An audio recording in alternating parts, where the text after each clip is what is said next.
بتا دیتے طلبہ کی عبد القادر نے لکھا ہے، تو استاذ کہا کرتے تھے عبد القادر پڑھنے آئے ہو کہ پڑھانے آئے ہو؟ آپ کہتے میں پڑھنے کے لیے آیا ہوں۔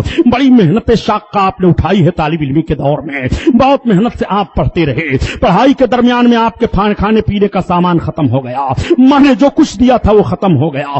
بڑے پیر کہتے ہیں اتنی بھوک مجھے لگی، اتنی بھوک لگی کہ بغداد کے کھنڈرات کی طرف میں نکل گیا کہ کوئی گری پڑی چیز ملے تو میں اس کو اٹھا کر کے کھا لوں۔ میں نے دیکھا کہ مجھ سے 70 فقیر پہلے وہاں کھانے پینے کی چیزیں تلاش رہے ہیں۔ بڑے پیر کہتے ہیں میں واپس آ گیا اور سیدھے مسجد میں داخل ہوا۔ مسجد میں داخل ہو کر کے میں نماز پڑھنا شروع کر دیا۔ نماز میں پڑھ رہا تھا تب تک ایک مسافر آیا اور مسجد میں بیٹھ گیا، اپنے توشہ دان سے کچھ نکالا اور کھانے لگا۔ بڑے پیر کہتے ہیں اب جب میں سلام پھیر کر کے بیٹھا میں نے اس کی طرف دیکھا اور میرے دل میں بات آئی کہ کاش یہ مجھے بھی بلا لیتا کھانے کے لیے، میں اس کے کھانے میں شامل ہو جاتا۔ سرکار بڑے پیر دستگیر فرماتے ہیں جیسے یہ بات میرے دل میں آئی تب تک اس آدمی نے کہا آؤ بیٹا تم بھی کھانے میں شریک ہو جاؤ۔ میں آگے بڑھا اور کھانے میں شریک ہو گیا۔ جب میں کھانے لگا تو اس مسافر نے کہا آپ کا نام کیا ہے؟ میں نے کہا کیا بات ہے؟ کہا اس لیے آپ کا نام پوچھ رہا ہوں کہ میں قصبہ گیلان کے قریب سے آیا ہوں، وہاں اشراف خاندان کے ایک لڑکے عبد القادر مدرسہ نظامیہ میں پڑھنے کے لیے آئے ہیں۔ جب میں چلنے لگا تھا تو ان کی ماں نے مجھ کو تھوڑا سا سونا دیا تھا، میں تجارت کرنے کے لیے آیا تھا، لیکن میں اپنے درہم و دینار سے تجارت کا سارا سامان خرید لیا، میرے پاس کچھ نہیں رہ گیا، مجھے کھانے کی دقت ہو گئی تو میں نے ان کے حصے کا تھوڑا سا سونا بیچ ڈالا اور اسی سے کھانا خریدا ہوں، بقیہ سونا میرے پاس ہے۔ بیٹا اگر تم بتا دو مدرسے نظامیہ میں عبد القادر کہاں رہ رہے ہیں تو ان کی ماں نے جو امانت دی تھی میں ان تک پہنچا دوں۔ آپ نے کہا اچھا کھانا کھا لو پھر بتاتا ہوں۔ کھانا جب کھا چکے تو آپ فرماتے ہیں وہ عبد القادر میں ہی ہوں۔ اتنا سننا تھا مسافر نے پیشانی چوم لیا۔ بیٹا واقعی اشراف خاندان کا بچہ شریف ہوا کرتا ہے، معاف کر دو میں نے بغیر اجازت کے، میں بہت بھوکا تھا، میں نے آپ کے سونے سے کھانا خرید لیا۔ بڑے پیر فرماتے ہیں کوئی بات نہیں ہے۔ سرکار غوث اعظم کے دل کا حال ذرا ملاحظہ فرماؤ، اگر آپ کی طبیعت بھی کسی کھانے کی طرف مائل ہوتی ہے تو وہ کسی اور کا کھانا نہیں ہے بلکہ آپ ہی کے سونے سے خریدا ہوا کھانا ہے۔ رب تعالیٰ نے اتنا کرم فرمایا سرکار بڑے پیر غوث اعظم پر، سرکار غوث اعظم وہ سونا لے لیتے ہیں۔ اب آپ کا ذرا کرم دیکھو اور غریبوں اور فقیروں کا نوازنا دیکھو۔ اے مالدارو تمہارے دروازے پر کوئی بھکاری پہنچے تو تم کس طرح سے پیش آتے ہو؟ سرکار غوث پاک کی نگاہ نے دیکھ لیا تھا کہ مجھ سے پہلے بغداد کے کھنڈرات میں 70 فقیر ادھر ادھر تلاش رہے ہیں، کھانے پینے کی چیزیں تلاش رہے ہیں، وہ سونا لے کر کے پہنچ گئے۔ تھوڑا سا سونا تو ہوٹل پر آپ نے دے دیا کہ مجھے 2 روٹی شام کو تم دے دیا کرنا، یہ سونا اتنا لے لو، اور بقیہ سونا لے جا کر کے فقیروں کو دے دیا، یہ سب تم لوگ لے لو، لے جاؤ کھاؤ۔ آپ نے کوئی پرواہ نہیں کی۔ سرکار غوث اعظم کو جب کھانا کم پڑ گیا تو کبھی ایسا بھی وقت آیا ہے، آپ فرماتے ہیں میں درختوں کے پتوں کو کھا لیتا تھا اور ان پتوں کو کھا کر کے میں بھوک کو بجھا لیتا پانی پی کر کے، مگر علم حاصل کرنے میں کوتاہی نہیں کرتا۔ اے مسلمانوں علم حاصل کس طرح سے علم دین کیا جاتا ہے، اور اے علم حاصل کرنے والے اسٹوڈنٹوں تم بھی ذہن لے لو، علم حاصل کرنے کے دوران میں صعوبتوں کا سامنا ضرور کرنا پڑے گا، تکلیفیں ضرور اٹھانی پڑیں گی، مگر جو بچہ محنت شاقہ اٹھا کر کے اور علم حاصل کر لیتا ہے، چاہے دینی علم ہو چاہے عصری علم ہو، وہ ضرور کامیاب ہو جایا کرتا ہے۔ علم سے کامیابی ہے، بڑے پیر کی مقدس زندگی سے یہ پتا چل رہا ہے۔ اور جو لوگ بغیر علم دین کے ولایت کا دعویٰ کرتے ہیں وہ بھی غوث اعظم کی زندگی سے سبق حاصل کریں کہ بڑے پیر نے عرفات کے میدان کو دیکھا ہے، بچپن میں ولایت کے لیے ان کی آواز آ رہی ہے، مگر علم دین حاصل کرنے کے لیے اتنی صعوبتوں کو اٹھا رہے ہیں، رب کی بارگاہ میں بجائے شکرانہ ادا کرنے کے آپ کی زبان پر شکوہ کا لفظ نہیں آتا ہے۔ بڑے پیر دستگیر رحمت اللہ تعالی علیہ ہر روز وہیں سے لایا کرتے تھے اور کھایا کرتے تھے۔ 8 سال تک آپ نے بغداد شریف میں پڑھا۔ 18 اور 8 ملائیے تو کتنا بنا؟ جلدی بتاؤ، ارے یار جلدی بتاؤ، یہی توجہ آپ کی ہے، کتنا بنا؟ 26 یا 25 برس کی عمر شریف سرکار غوث اعظم کی ہو جاتی ہے۔ بڑے پیر دستگیر رحمت اللہ تعالی علیہ فارغ ہوتے ہیں پڑھ کر کے، دستار دی گئی، تب تک آپ پر ایک وجدانی کیفیت طاری ہوئی۔ آپ نکل گئے بغداد سے اور 12 برس تک بغداد کے جنگلوں میں پہاڑیوں میں سرکار غوث اعظم مجاہدہ فرماتے رہے۔ جب نماز کا وقت آتا تو ہوش آ جاتا، نماز ادا کر لیتے، پھر دوڑتے رہتے تھے، اس طرح سے مجاہدہ فرمایا۔ سرکار غوث اعظم نے قسم کھا لیا کہ جب تک میرا رب نہیں مجھے کھلائے پلائے گا میں کھاؤں گا نہیں۔ ایک روز بھوک کی شدت سے سرکار غوث اعظم بڑے پیر دستگیر رحمت اللہ تعالی علیہ زمین پر لیٹ گئے۔ حضرت خضر علیہ السلام آئے، دودھ کا پیالہ لاتے ہیں، عبد القادر یہ لے لو پی لو۔ آپ نے فرمایا جب تک میرا رب نہیں پلائے گا جب تک نہیں پیوں گا۔ آپ فرماتے ہیں اے عبد القادر میں خضر ہوں، رب نے تمہیں یہ عطا فرمایا ہے میرے ذریعہ سے، لو پی لو۔ اس دودھ کو آپ پیتے ہیں۔ اعلیٰ حضرت عظیم البرکت اسی طرف اشارہ فرماتے ہیں، قسم دے دے کے کھلاتا ہے پلاتا ہے تمہیں، قسم دے دے کے کھلاتا ہے پلاتا ہے تمہیں، اور پیارا اللہ تیرا چاہنے والا تیرا، پیارا اللہ تیرا چاہنے والا تیرا، چاہنے والا تیرا۔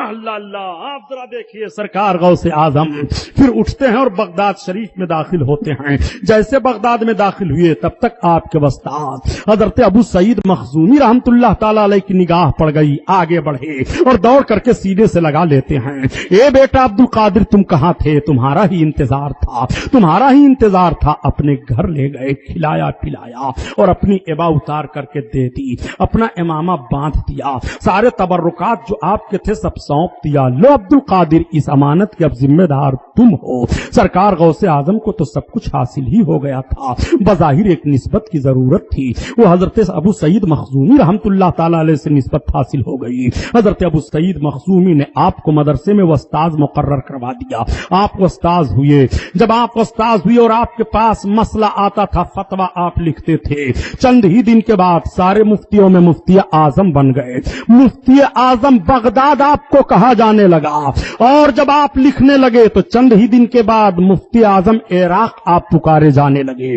اب کسی کو کچھ مسئلہ پوچھنا ہوتا تو وہ کہتا مفتی اعظم عراق کے پاس چلے جاؤ، بڑے پیر کے پاس آ کر کے مسئلہ پوچھا کرتے تھے۔ سرکار غوث اعظم کا وہ علم پاک ہے، جب سرکار غوث اعظم علم حاصل کر کے علم دین اور فتویٰ لکھنا شروع کرتے ہیں تو جانتے ہو بغداد کی آبادی اس وقت کی تھی، بغداد کی آبادی اس وقت 19.5 لاکھ کی تھی، اور 19.5 لاکھ میں 50,000 سے زائد اکابر یعنی بڑے علماء پائے جاتے تھے۔ یہ بغداد کی تاریخ رہی ہے۔ وہ بغداد، اس بغداد کو تباہ نہیں کیا جا سکتا ہے، اس بغداد کو برباد نہیں کیا جا سکتا ہے، بغداد کو بہت پہلے بھی تباہ و برباد کیا گیا تھا۔ بغداد کی تاریخ تمہارے سامنے رکھتا ہوا چلو، یہی وہ بغداد ہے جب ہلاکو خان کی فوج آئی تھی اور ہلاکو خان کی فوج نے کہا تھا ہم بغداد کو تباہ و برباد کر دیں گے۔ ہلاکو خان کی فوج کا دستہ مسلط ہو جاتا ہے۔ ہلاکو خان نے قسم کھا لیا تھا کہ جب تک میں بغداد میں خون کی لہر جاری نہیں کر دوں گا مسلمانوں کے اور ان کی کھوپڑی کا مینار نہیں بنا دوں گا تب تک قتل و غارت کری نہیں بند کروں گا۔ 30,000 فوج لے کر کے جابازوں کو وہ بغداد شہر پر حملہ آور ہو جاتا ہے۔ اتنی خونخوار جنگ ہوتی ہے، واقعی اس کا گھوڑا خون میں تیرنے لگا تھا۔ ہلاکو خان نے مسلمانوں کی کھوپڑیوں کی مینار تعمیر کروا کر کے بنا کر کے اور اس مینار پر چڑھ کر کے کھوپڑیوں کے اوپر ایک کھوپڑی میں شراب رکھ کر کے پیا تھا۔ عراق کی یا بغداد کی تاریخ یہ بھی رہی ہے۔ اس وقت تو بغداد تباہ ہی نہیں ہوا، اب بغداد کو کیا تباہ کرو گے؟ اب مسلم ملکوں کو تباہ کیا کرو گے؟ نہ مسلمان مٹا ہے، نہ مسلم ملک مٹا ہے، نہ مسلم مشن مٹا ہے، نہ مسلم طریقہ مٹا ہے۔ مٹ گئے، مٹتے ہیں، مٹ جائیں گے آدھا تیرے، نہ مٹا ہے نہ مٹے گا کبھی چرچا تیرا۔ وہ سرکار غوث اعظم کا شہر بغداد معلیٰ ہے۔ ہلاکو خان نے اس طرح سے کیا تھا، لیکن وہی بغداد ہے۔ ذرا دیکھو، جب بغداد تباہ و برباد ہو گیا، بغداد کے لائبریری کی کتابیں نکال کر کے جب دریائے دجلہ میں پھینکی گئی ہیں تو دریائے دجلہ کا پانی سیاہ ہو گیا تھا۔ اتنی دینی کتابیں تھیں، اتنے علماء شہید کیے گئے، اتنے لوگ شہید کر دیے گئے تھے۔ وہی بغداد ہے جس بغداد پر نہ جانے کتنی الغاریں ہوتی رہتی ہیں، لیکن اس بغداد پر غوث اعظم کا سایہ ہے، امام اعظم ابو حنیفہ کا سایہ ہے، اولیاء کرام کا سایہ ہے۔ ہماری مادی طاقت ساتھ نہ دے لیکن روحانی طاقتوں کا ضرور ہمیں سہارا ہے، اور مذہب اسلام کے ماننے والے جس بھی موڑ پر کامیاب ہوئے ہیں وہ روحانی طاقتوں کی بنیاد پر کامیاب ہوئے ہیں۔ آپ ذرا ملاحظہ ملاحظہ فرمائیے، یہی وہ بغداد شریف کی سرزمین تو ہے جب تباہ و برباد کر دیا بغداد کو، تو ہلاکو خاں کا پوتا الغو خاں جب صدر بنا اور ہلاکو ہلاک ہو گیا، یہ فوج کا سپہ سالار بنا۔ تاریخ کا یہ جھروکا بھی آپ کے سامنے پیش کر دوں تاکہ آپ کا ایمان تازہ ہو جائے۔ تو الغو خاں 90,000 کی فوج لے کر کے چلا اور اس نے اعلان کر دیا کہ میرے دادا نے بغداد سلطنت اسلامیہ کو تباہ و برباد کیا تھا اور میں جا رہا ہوں مکہ اور مدینہ کو تباہ و برباد کر دوں گا، اسلام کے مرکز کو۔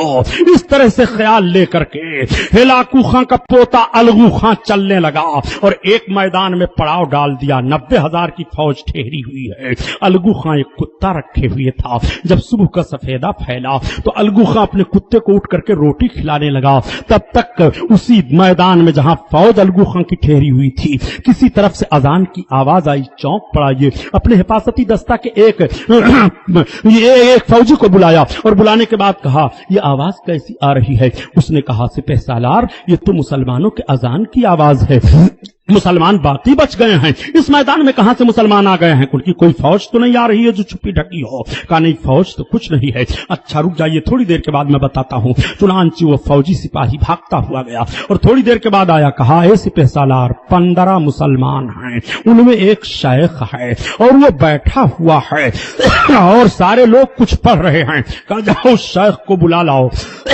گیا یہ فوجی اور جب نماز سے یہ لوگ فارغ ہو گئے فجر کی نماز سے تو اس نے کہا چلو ہمارا سپہ سالار تمہیں بلاتا ہے۔